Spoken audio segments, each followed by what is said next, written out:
होईल म्हणजे असं माहिती येत आहे पुढे स्ट्राईक रूट जास्त असा नाहीच आहे। आमच्या तिन्ही नेते देवेंद्रजी, मी सारे बसलो होतो, सुनील तटकरे साहेब, माननीय प्रफुल्ल पटेल साहेब, आम्ही सारे बसलो। त्याच्यामध्ये एकच फॉर्म्युला होता, जिंकण्याकरता लढायचा, दुसरा फॉर्म्युला नव्हता। आणि मला हे क्लॅरिटी करत, जसं अमीन पटेलचा आपण विषय आणला, अमरीश पटेल साहेबाबद्दलही काल त्या ठिकाणी चर्चा केल्या।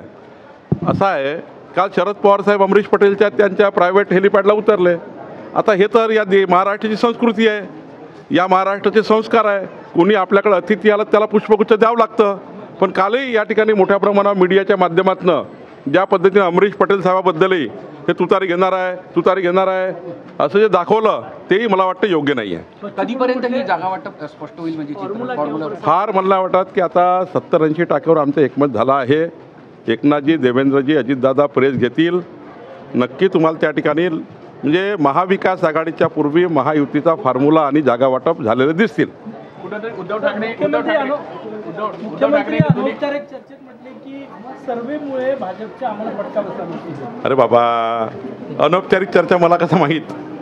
त्यांनी कधी बोललं का मीडियामध्ये? काहीतरी आपलं ते लावून दिलं आहे। उद्धव ठाकरे म्हणाले जुनी पेन्शन योजना लागू करू आमचं सरकार आलं। खोटारड्या हो हे उद्धव ठाकरे, म्हणजे आज जाऊ द्या, काही बोलत नाही। 2.5 वर्ष होते ना, तुम्हाला संधी दिली होती ना। माझं म्हणणं, उद्धव ठाकरे साहेबांना संधी नव्हती का? आता कशाला संधी मागता? तुमच्या जेव्हा पेन्शन योजना लागू करायची होती, तुमच्या हातात पेनच नव्हता। तुम्ही कधी पेनच बघितला नाही। मी 2.5 वर्ष तुमच्या हातात, तुम्ही कधी त्या ठिकाणी मंत्रालयात गेले नाही, तुम्ही विधान भवनात आले नाही। तुम्ही काय गोष्टी करता? आता खोटे बोलतात मतं घेण्याकरता। आता काही करत नाही। जे काही करेल ते आमचं महायुतीचं सरकार करेल। कर्मचाऱ्याचा प्रश्न असो, कामगाराचा असो, महिला बहिणीचा असो, युवांचा असो, शेतकऱ्याचा असो। आज बघा सोयाबीनला किती मोठा रिलीफ मिळाला, आज त्या ठिकाणी बासमती चावलला किती मोठा रिलीफ मिळाला, आज बघा त्या ठिकाणी कांद्याला किती मोठा रिलीफ मिळाला। जे करू ते आम्ही करू। हे खोटारडे आहे, मतं घेतील, पडून जातील। केंद्र सरकारच्या निर्णयामुळे सोयाबीनची दरवाढ सुरू झाली 100%। आज 500-600 वाढले आणि मला वाटतं जेव्हा शेतकऱ्याचं पीक जेव्हा येईल तेव्हा मोठी त्या ठिकाणी भाववाढ झालेली दिसेल आणि शेतकऱ्याला मोठं त्या ठिकाणी रिलीफ झालेला दिसेल।